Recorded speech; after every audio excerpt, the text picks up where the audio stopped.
بسم اللہ الرحمن الرحیم۔ صحیح بخاری حدیث نمبر 139۔ ہم سے عبداللہ بن مسلمان بیان کیا، ان سے امام مالک رحمۃ اللہ علیہ تعالی نے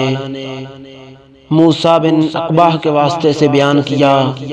انہوں نے قریب مولا ابن عباس سے، انہوں نے اسامہ بن زید رضی اللہ تعالیٰ عنہ سے سنا،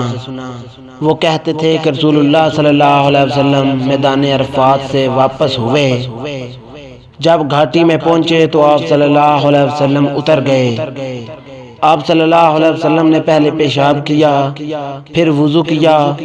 اور خوب اچھی طرح نہیں کیا۔ تب میں نے کہا یا رسول اللہ، نماز کا وقت آ گیا۔ آپ صلی اللہ علیہ وسلم نے فرمایا نماز تمہارے آگے ہے،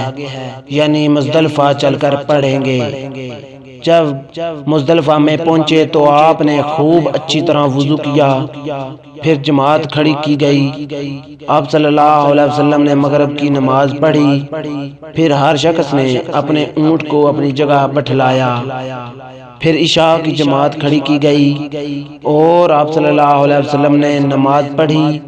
اور ان دونوں نمازوں کے درمیان کوئی نماز نہیں پڑھی۔ صحیح بخاری حدیث نمبر 140۔ ہم سے محمد بن عبد الرحیم نے روایت کیا، انہوں نے کہا مجھ کو ابو سلمہ الخزائی منصور بن سلمہ نے خبر دی، انہوں نے کہا ہم کو ابن بلال یعنی سلمان نے زید بن اسلم کے واسطے سے خبر دی، انہوں نے عطا بن یسار سے سنا، انہوں نے عبداللہ بن عباس رضی اللہ تعالیٰ عنہ سے نقل کیا کہ ایک مرتبہ انہوں نے یعنی ابن عباس رضی اللہ تعالیٰ عنہ نے وضو کیا تو اپنا چہرہ دھویا، اس طرح کہ پہلے پانی کے ایک چلو سے کولی کی اور ناک میں پانی دیا،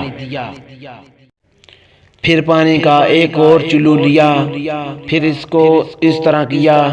یعنی دوسرے ہاتھ کو ملایا، پھر اس سے اپنا چہرہ دھویا، پھر پانی کا دوسرا چلو لیا اور اس سے اپنا دائنا ہاتھ دھویا، پھر پانی کا ایک اور چلو لے کر اس سے اپنا بایاں ہاتھ دھویا، اس کے بعد اپنے سر کا مسح کیا،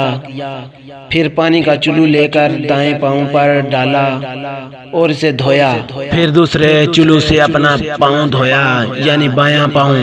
اس کے بعد کہا کہ میں نے رسول اللہ صلی اللہ علیہ وسلم کو اسی طرح وضو کرتے ہوئے دیکھا ہے۔